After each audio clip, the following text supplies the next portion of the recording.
The crystalline spires of the Zephyrian capital pierced the violet sky like frozen lightning, casting prismatic shadows across the diplomatic quarter where William Chen walked with measured steps.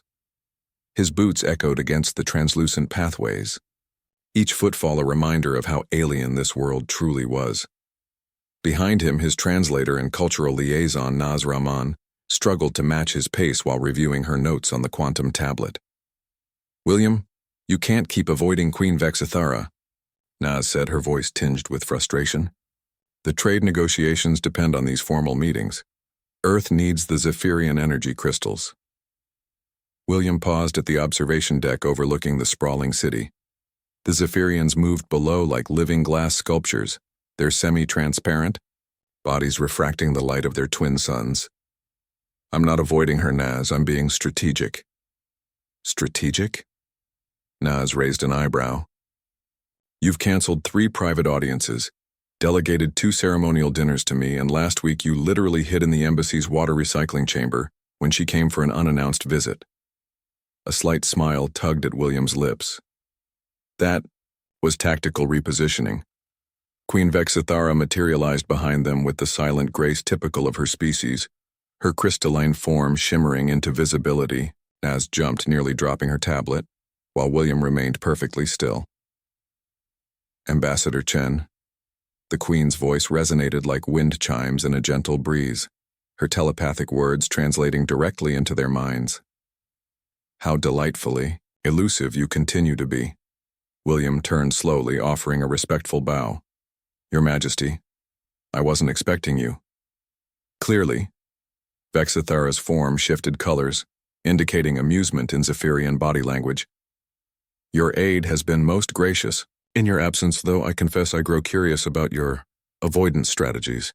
Naz shot William a pointed look that clearly said, "I told you so," before diplomatically stepping forward.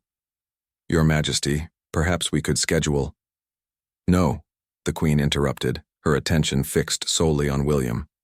"I wish to understand something, Ambassador. In all my centuries ruling this world, meeting with countless species from across the galaxy, never has a diplomat been so creatively absent. Your people's reputation for directness precedes you, yet you dance around me like a moon avoiding its planet's gravity well." William's jaw tightened almost imperceptibly. Naz recognized the sign. He was calculating, weighing his words with the precision that had made him Earth's youngest and most successful interstellar ambassador. "Your Majesty," William began, his voice steady, "may I speak freely?" "Please, do. Your candor may be the only thing that salvages these negotiations." Naz held her breath. She had worked with William for 3 years, seen him navigate the treacherous politics of the Martian Congress and the underwater cities of Europa. But the Queen's ultimatum hung in the air like a blade. William straightened his shoulders. "I avoid you, Your Majesty, because you terrify me." Silence fell across the observation deck. Even the ambient sounds of the city below seemed to fade. Vexithara's crystalline form went completely still, no longer shifting through her usual spectrum of colors.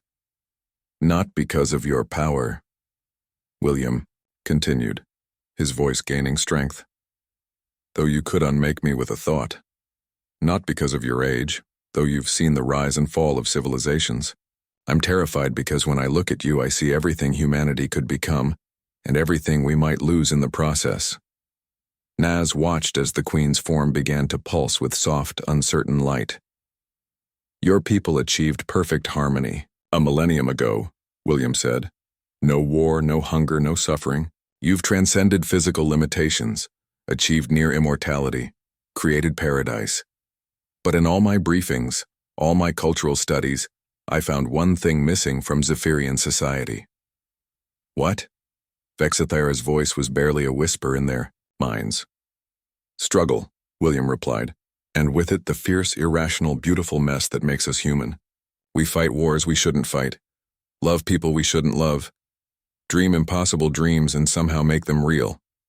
We're chaotic and self-destructive and absolutely ridiculous." He stepped closer to the Queen, no longer maintaining the formal distance protocol demanded.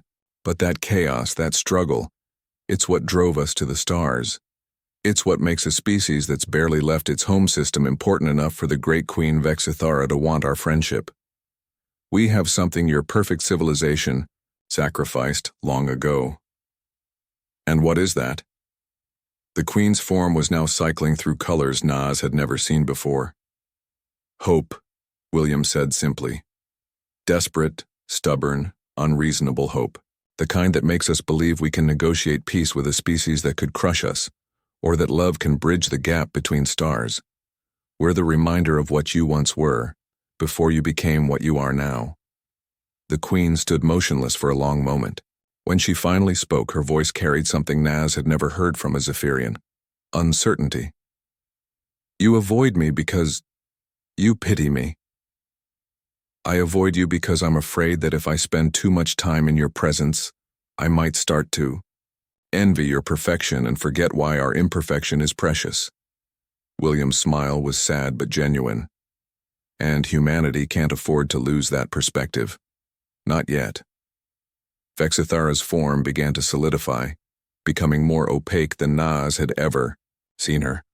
For a moment she looked almost human. Ambassador Chen, the Queen said finally, I believe these negotiations will be far more interesting than I anticipated. As she shimmered away, Nas turned to William with newfound respect.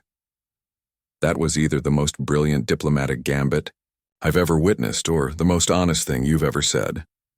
William watched the space where the Queen had stood. Maybe both.